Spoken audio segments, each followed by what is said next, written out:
Murder case, प्यार, धोखा और खौफनाक कत्ल, सच्चाई जो रूह कंपा देगी। एक शादीशुदा जिंदगी जो प्यार और भरोसे से भरी होनी चाहिए थी, वो बन गई एक खूनी कहानी। मुस्कान नाम की महिला ने अपने ही पति सौरभ को चाकू से गोदकर मौत के घाट उतार दिया, फिर लाश के टुकड़े किए और उसे सीमेंट से भरे ड्रम में छिपा दिया। पर आखिर ऐसा क्यों हुआ? ये प्लानिंग कब से चल रही थी? और सबसे बड़ी बात, क्या मुस्कान को कोई पछतावा हुआ? आज हम आपको इस पूरे केस की असली कहानी बताएंगे, बिना किसी ड्रामा के, सिर्फ हकीकत। शादी, लेकिन दिल कहीं और था। साल 2016 में मुस्कान और सौरभ की शादी हुई थी। एक प्यारी सी बेटी भी थी उनकी, 6 साल की पीहू। सब कुछ ठीक लग रहा था, लेकिन अंदर ही अंदर मुस्कान का दिल कहीं और था। उसका स्कूल के समय का दोस्त साहिल शुक्ला दोबारा उसकी जिंदगी में आया। दोनों का अफेयर शुरू हो गया और धीरे धीरे ये इश्क इतना गहरा हो गया कि मुस्कान अपने ही पति को खत्म करने की सोचने लगी। लेकिन सवाल ये है, क्या प्यार के नाम पर कोई कत्ल कर सकता है?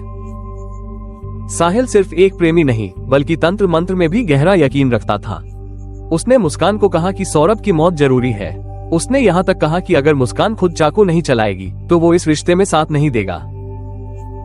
मुस्कान पहले डरी, लेकिन फिर उसने वो किया जिसे सुनकर रूह कांप जाए। मर्डर की रात, वो खौफनाक लम्हा। मुस्कान ने सौरभ को खाने में नींद की गोलियां दे दी। जब वो बेसुध हो गया तो साहिल ने उसे दबोच लिया और फिर मुस्कान ने खुद चाकू उठाया और सौरभ के सीने में ताबड़तोड़ वार कर दिए, 20 से ज्यादा बार। लेकिन ये खौफनाक कहानी यहीं खत्म नहीं हुई। लाश के टुकड़े और सीमेंट से भरा ड्रम। हत्या के बाद साहिल और मुस्कान ने सौरभ के शरीर को 3 हिस्सों में काटा, फिर उसे एक बड़े प्लास्टिक ड्रम में रखा और सीमेंट से भर दिया ताकि किसी को शक ना हो। इतना सब करने के बाद ये दोनों आराम से मनाली और शिमला घूमने निकल गए, जैसे कुछ हुआ ही नहीं। लेकिन कहते हैं ना, कानून के हाथ लंबे होते हैं। मां की ममता ने खोला राज। जब सौरभ के घर वालों को कई दिनों तक उसकी कोई खबर नहीं मिली तो मां को शक हुआ। उन्होंने मुस्कान से बार बार पूछा, लेकिन वो टालती रही। फिर एक दिन मां ने हिम्मत जुटाकर पुलिस को बुला लिया। जब पुलिस घर आई और उस ड्रम को तोड़ा तो अंदर जो दिखा उसने सबको हिलाकर रख दिया।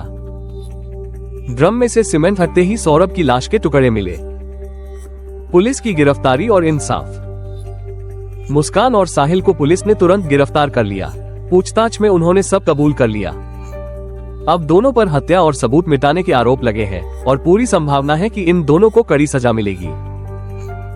लेकिन अब जो सबसे बड़ा सवाल है, क्या किसी रिश्ते का ऐसा अंत होना चाहिए? आखिर में एक बड़ा सबक। ये कहानी सिर्फ एक हत्या की नहीं, बल्कि एक बहुत बड़े सबक की भी है।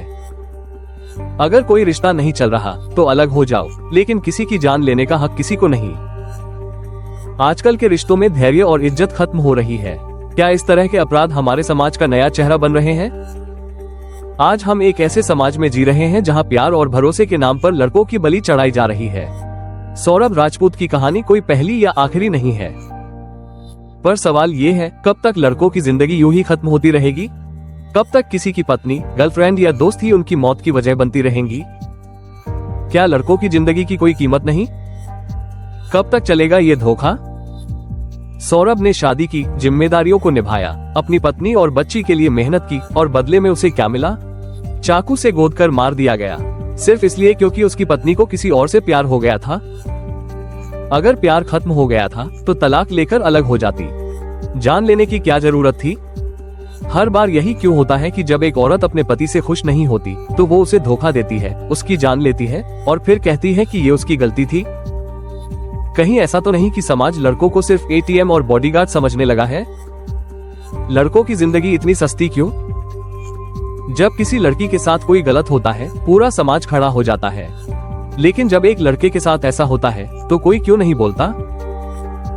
सौरभ अकेला नहीं है। हर साल हजारों लड़के ऐसे ही मारे जाते हैं, झूठे केसों में फंसाए जाते हैं, धोखा खाते हैं, लेकिन किसी को फर्क नहीं पड़ता। क्या एक लड़के की मौत सिर्फ एक न्यूज हेडलाइन बनकर रह जाएगी? कब जागेगा समाज? इस केस ने फिर से एक बड़ा सवाल खड़ा कर दिया है, क्या लड़कों की सुरक्षा के लिए कोई आवाज उठाएगा? कब तक लड़के इस तरह प्यार और शादी के नाम पर बलि चढ़ाते रहेंगे? अगर किसी को रिलेशनशिप पसंद नहीं तो अलग हो जाओ, लेकिन धोखा देना, हत्या करना, ये सही कैसे हो सकता है? क्या हमें लड़कों के हक के लिए भी कोई नया आंदोलन चलाना होगा? अब लड़कों को क्या करना चाहिए?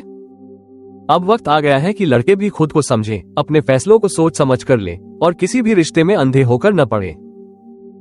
पहचानो कि कौन तुम्हारे साथ है और कौन तुम्हारा इस्तेमाल कर रहा है। किसी भी रिलेशनशिप में खुद को पूरी तरह मत झोंक दो, पहले देखो कि सामने वाला कैसा इंसान है। अगर कोई रिश्ता टॉक्सिक लग रहा है तो पहले ही बाहर निकल जाओ, वरना बाद में कुछ नहीं बचता।